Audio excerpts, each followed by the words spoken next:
नमस्कार मित्रों, स्वागत करती हूँ आपका अपने चैनल अनुराधा सीरीज़ भक्ति सागर में।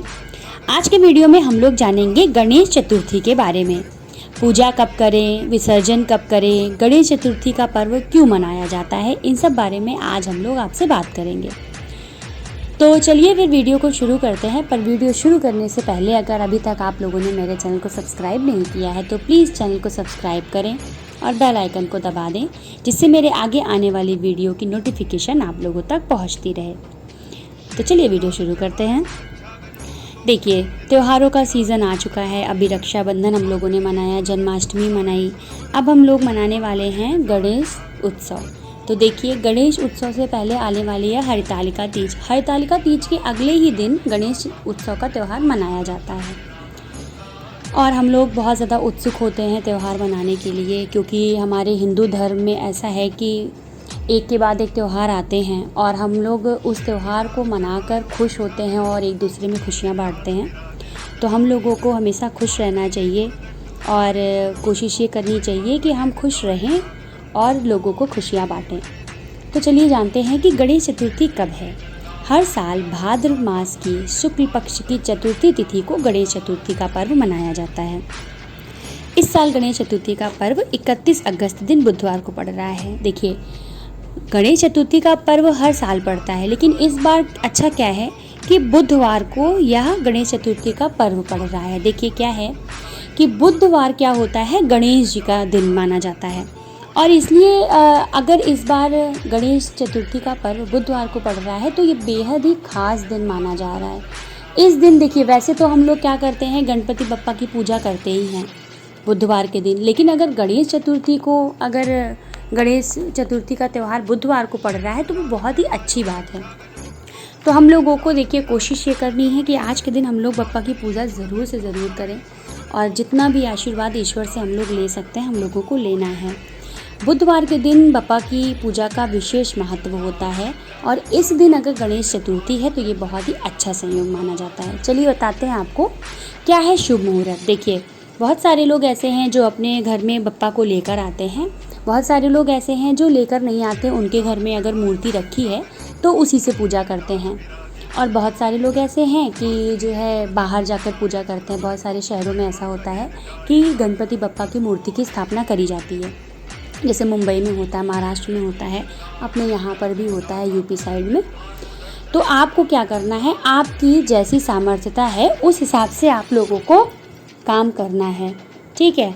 आप लोगों को जिस हिसाब से आप लोगों को लगता है कि अगर आप लोग मंदिर के बाहर जाके पूजा कर सकते हैं तो मंदिर के बाहर जाके पूजा करिए, और या फिर आप अगर आपको नहीं समझ में आता है तो आप ऐसा करिए कि आप घर में ही आप बप्पा को लेकर आइए। वो उसकी मैं आप लोगों को आज विधि बताने वाली हूँ कैसे स्थापना करें।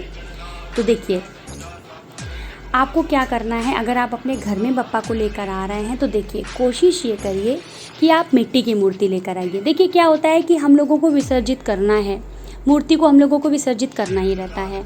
तो ऐसे में क्या करना है, हम लोगों को काम ऐसा करना है कि हम लोग कोई भी कार्य करें तो हम अपने शहर को प्रदूषित ना करें। बहुत सारे लोग मूर्तियाँ लेकर आते हैं, उसके बाद उसको लेकर गए, उसके बाद उसको ऐसे ही विसर्जित कर दिए, तो क्या होती है वो मूर्ति मेल्ट नहीं होती है, पिघलती नहीं है और ऐसे ही पड़ी रहती है सालों तक। तो जिस भगवान की हम लोग पूजा करते हैं उनको ऐसे ही जाकर कहीं पर भी डाल देना वो अच्छा नहीं माना जाता। तो आप लोग क्या करिए, आप लोग मिट्टी से बनी हुई मूर्तियाँ लीजिए और मूर्ति लेते वक्त आपको ध्यान क्या रखना है। देखिए, ध्यान आपको ये रखना है कि मूर्ति का जो कलर हो, मूर्ति का जो रंग है वो नारंगी रंग की अगर आप मूर्ति लेकर आते हैं तो बहुत ही अच्छा माना जाता है। नारंगी रंग की मूर्ति अगर लेते हैं आप तो उससे क्या होता है कि घर में सुख समृद्धि रहती है। मतलब एक कलर का जो महत्व होता है वो ऑरेंज कलर से ज़्यादा है। तो आप क्या करिए, या तो सफ़ेद रंग की मूर्ति लाइए या फिर ऑरेंज लेके आइए। बहुत सारे लोग कलरफुल मूर्तियाँ लेकर आते हैं, ला सकते हैं आप, ऐसा नहीं है कि आप कलरफुल मूर्तियाँ नहीं ला सकते, लेकिन अगर बहुत अच्छी चीज़ मानी जाए तो हम लोगों को क्या करना है, ऑरेंज कलर की मूर्ति लेकर आनी है। और हम लोगों को देखिए क्या करना है कि अगर आप मूर्ति लेकर आ रहे हैं तो आप खड़े हुए गणेश जी की मूर्ति ही लेकर आइए, ठीक है। बैठे हुए गणेश जी की मूर्ति हम लोगों को घर में नहीं लानी चाहिए। तो आपको इन दो बातों का ध्यान रखना है।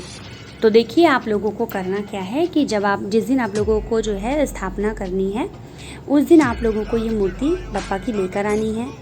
लेकर आने के बाद आप लोगों को ऐसा करना है कि आप जब मूर्ति लेकर आइए तो कोशिश करिए कि बप्पा का चेहरा ढक कर लेकर आइए।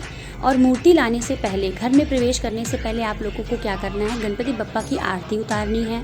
गेट के बाहर, घर के बाहर ही जो भी आदमी या फिर औरत अगर आपके घर में मूर्ति लेकर आ रहे हैं बप्पा की, उनको आप अपने द्वार पर ही रोकिए। उसके बाद बप्पा की वहीं पे आरती उतारिए, फूल चढ़ाइए, उसके बाद ही बप्पा को घर में लेकर आइए। ठीक है, तो आपको ध्यान रखना है।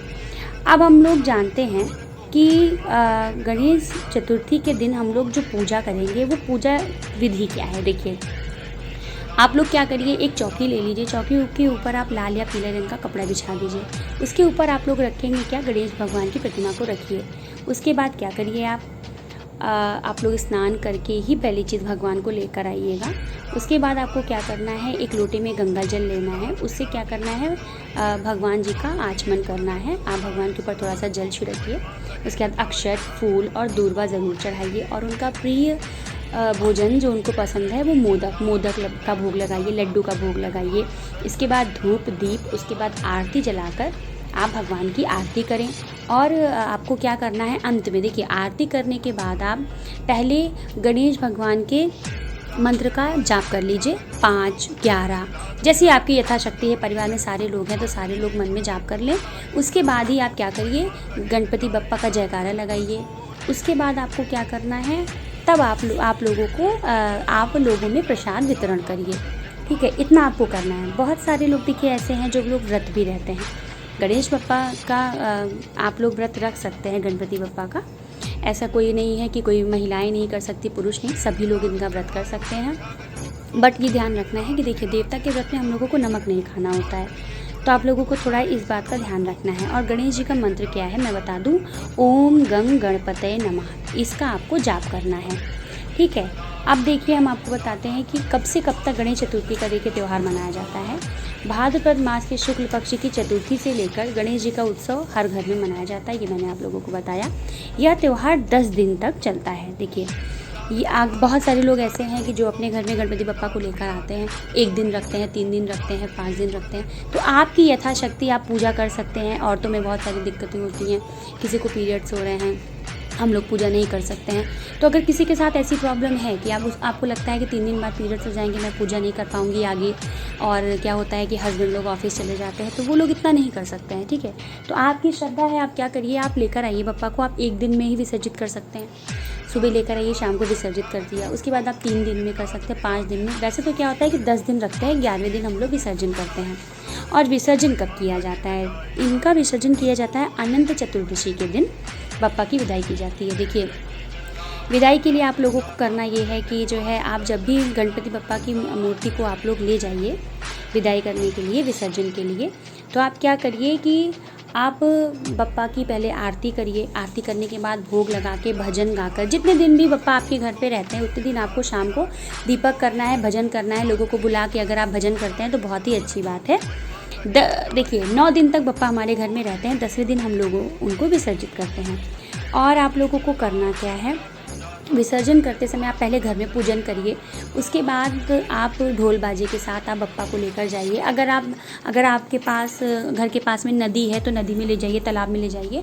और ये सब नहीं हो सकता है तो सबसे अच्छी बात क्या है, आप अपने घर में विसर्जन करिए।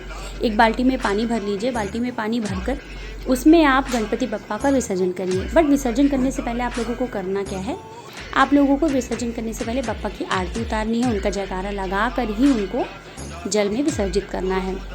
और आप लोगों को इस बात का ध्यान रखना है, देखिए, आप लोगों ने क्या किया कि मिट्टी की मूर्ति रहेगी तो आप उसको घर में विसर्जित कर देंगे, 5-6 घंटे में वो पूरी मिट्टी उसी में पिघल जाएगी। उसके बाद आप वो जो है क्या करिए, वो जो मिट्टी पिघल गई है उसको आप अपने घर के पेड़ पौधों में डाल दीजिए। तो इससे क्या होता है कि इससे प्रदूषण भी नहीं होता है। तो ये सबसे अच्छा तरीका है, मैंने आप लोगों को बताया, जो मैं खुद घर में करती हूँ। अब मैं आप लोगों को बताती हूँ, देखिए, गणेश उत्सव हम लोग मनाते क्यों हैं।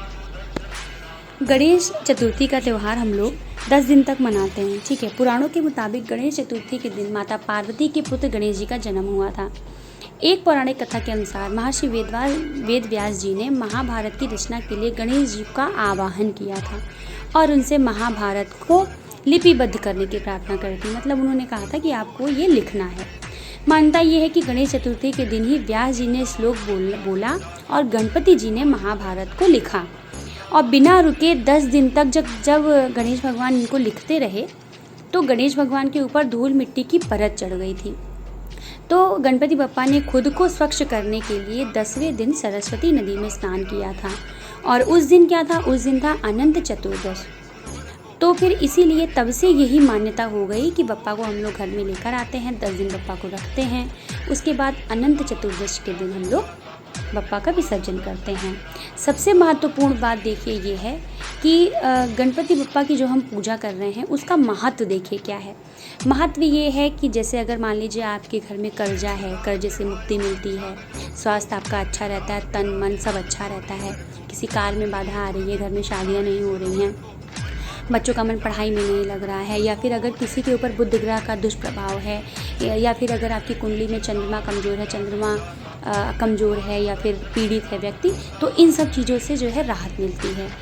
तो हम लोगों को देखिए बहुत सारे लोग ऐसे हैं जिनके घर में बच्चे हैं, बच्चों का मन पढ़ने में नहीं लगता है, तो इन सब चीज़ों में हम लोगों को बहुत ही आराम होता है। तो आप कोशिश करिए कि अगर आप मतलब जितना भी आपकी यथाशक्ति है उस हिसाब से आप काम करिए, बप्पा को घर पे लेकर आइए, उनका पूजा करिए, उनकी सेवा करिए। और बहुत ही अच्छा है जिस तरह से अभी हम लोगों ने लड्डू गोपाल की सेवा करी। हम लोगों को ईश्वर मौका देता है, हम लोगों को ये काम करते रहना चाहिए। और आप लोगों को एक बात देखिए और बता दूं कि गणेश चतुर्थी के दिन हम लोगों को चंद्र दर्शन नहीं करना चाहिए। चंद्र दर्शन करने से कलंक लगता है। तो आप लोग इस बात का ध्यान रखिएगा कि घर से जब भी निकलिए, अगर शाम को निकल रहे हैं तो आप लोग इस बात का ध्यान रखिए कि चंद्रमा के दर्शन ना हो। तो हम लोगों को इस बात का ध्यान रखना है कि गणेश चतुर्थी के दिन हम लोग चाँद ना देखें। और अगर मान लीजिए आप लोगों ने चाँद देख लिया, बहुत सारे लोग बाहर निकलते हैं, गलती से अगर आप लोगों ने चाँद देख लिया तो आप लोगों को करना क्या है? तो देखिए आप लोग को करना ये है कि अगर मान लीजिए आपने चाँद देख लिया है तो आप लोगों को गणपति बप्पा के मंत्र का आपको 108 माला जाप करनी है। या तो आप माला का जाप करिए और आप क्या करिए, हर महीने में गणेश चतुर्थी पड़ती है, हर महीने में पड़ती है गणेश चतुर्थी। उस दिन आप लोग जो है गणपति बप्पा की पूजा करिए, गणपति बप्पा को लड्डू चढ़ाइए और आरती करिए और दूर्वा ज़रूर चढ़ाइए। हर बुधवार को गणपति बप्पा को दूर्वा चढ़ाइए और प्रार्थना करिए कि आपके ऊपर कोई कलंक ना लगे। तो आज के वीडियो में मैंने आप लोगों को गणेश चतुर्थी के बारे में बताया। और अगर वीडियो आप लोगों को पसंद आया हो तो चैनल को सब्सक्राइब करिएगा। तो मिलते हैं हमारे नेक्स्ट वीडियो में। तब तक के लिए जय भोलेनाथ। अपना ख्याल रखिए, घर परिवार में सब लोग खुश रहिए और गणेश चतुर्थी का त्यौहार हर्षोल्लास के साथ मनाइए। जय भोलेनाथ।